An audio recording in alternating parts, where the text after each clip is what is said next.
Welcome to round 3 of the 2020 SACCS, the inaugural Total Agri 400, set in the area around the Free State town of Bothaville.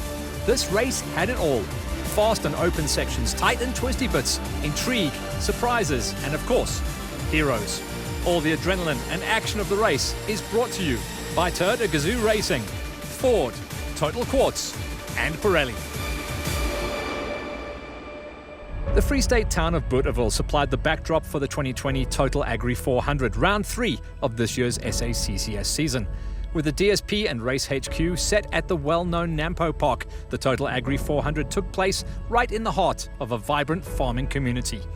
As at the previous round, strict COVID-19 protocols were in place and no spectators were allowed inside the DSP, but that certainly didn't dampen any of the action. With the championship now shortened to 5 rounds due to the pandemic, scoring points at every opportunity has become paramount, though there were clear leaders starting to emerge in some of the categories after just 2 rounds. Here's how things stacked up after the Mpumalanga 400 and the Bronkhorstspruit 400, the first 2 rounds of the 2020 season. In Class FIA, it was an all-Toyota podium, with Henk Ladeghan ahead of Janelle de Villiers and Chris Visser. Class T saw Terence Marsh with a slender lead over Johan Horn and Gary Berthold. In the special vehicle category, Timmy Howes topped the charts ahead of Sandra Labuschagne-Jonk and Clint Gibson, whilst Nico Durant had the class lead ahead of Dean Bradbury and Werner Mostert. That's for the Class Gs. So those are the numbers, and here are the people. We caught up with some of the key players prior to the start of the first ever Total Agri 400. The Class FIA title chase was turning into a solo affair for Toyota Gazoo Racing SA's Henk Ladeghan. But like they say, to finish first you must finish. And we had a new venue, so it's going to be a bit tricky finding the route and knowing exactly what's in store for us.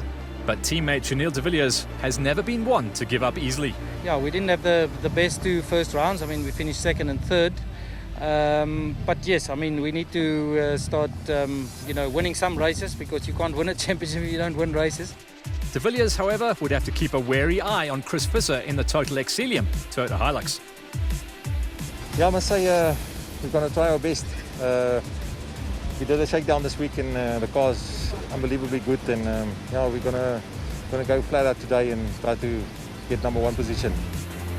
The Class T Championship saw Terence Marsh at the head of the field in his Redline Motorsports Nissan Navara.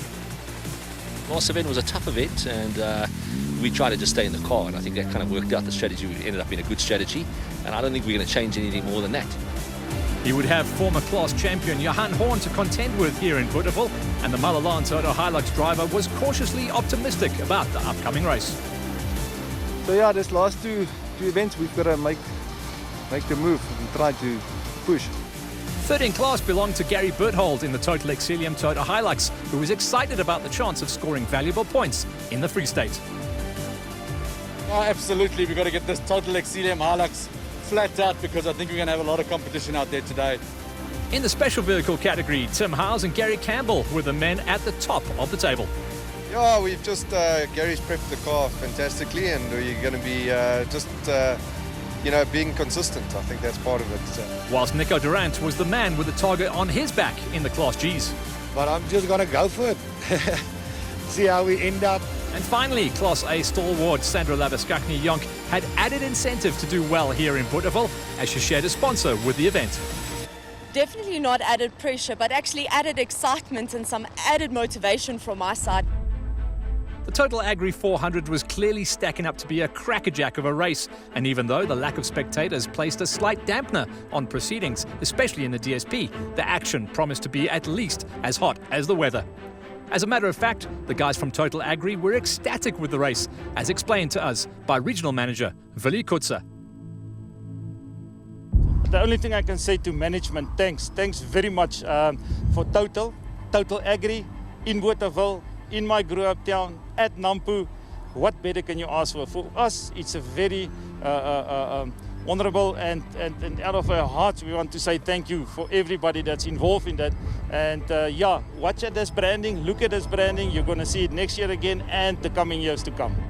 A fuel card was also donated to one of the local schools courtesy of Total Exilium as part of the SACCS's project to give something back to the communities in the areas where we race. An amazing gesture which would certainly impact on the local community. And then suddenly it was time to start the inaugural Total Agri 400 in Bothaville. The actual start of the qualifying loop was a few kilometres north of DSP, so after a ceremonial flag off in the pits, all the competitors made their way out to the start, where the real action got underway. Opening the road is never easy at a cross-country race, and this time around that dubious honour befell Toyota Gazoo Racing SA's Shamir Variawa and Dennis Murphy. The pair were the first to set off at precisely 13:05 on Friday, the 18th of September 2020. The Hilux crew found it tricky to spot the route in certain areas, and as a result, they managed only the 6th fastest time in Class FIA. With that said, though, they were still only 1 minute 4 seconds off the fastest pace, showing just how quick the qualifying route was. In the end, however, the race for the win came down to a duel between Henk Ladeghan and Brett Cummings in their Toyota Hilux and Brian Bergwarth and Tay Perry in their Century Racing CR6 buggy. It was a ding-dong battle that saw the massive two-wheel drive buggy stretch its legs over the open terrain, with the Hilux crew having to dig deep to stay ahead, which they just managed to do. The point, however, became mute when Brian Bergwarth was awarded a penalty for deviating from the route. 5 minutes were added to his time, sending him tumbling down the order. This meant that the qualifying win went to Ladeghan and Cummings, with teammates De Villiers and Moore promoted to second place. Made 1 or 2 mistakes early on, so then I knew it was just I had to keep calm and just get it to the end, because I think sometimes you tend to overdrive when you make mistakes early. So we tried to keep it clean to the end. Made 1 or 2 more mistakes, so I was not expecting to be first.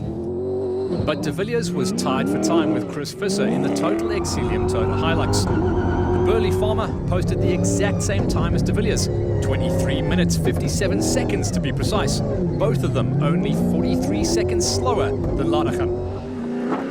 In Class T, Vos Prinsloo and Andre Vermeulen set a time of 23 minutes 35 seconds, which was fast, but not fast enough to beat teammates Malcolm and Frans Koch in a nearly identical Ford Ranger.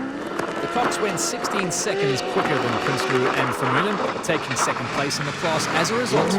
But fastest of the T's was the Total Exilium Toyota Hilux of Gary Berthold and Jeff Minute, who completed the racing loop in 24 minutes flat, 19 seconds ahead of their nearest rivals.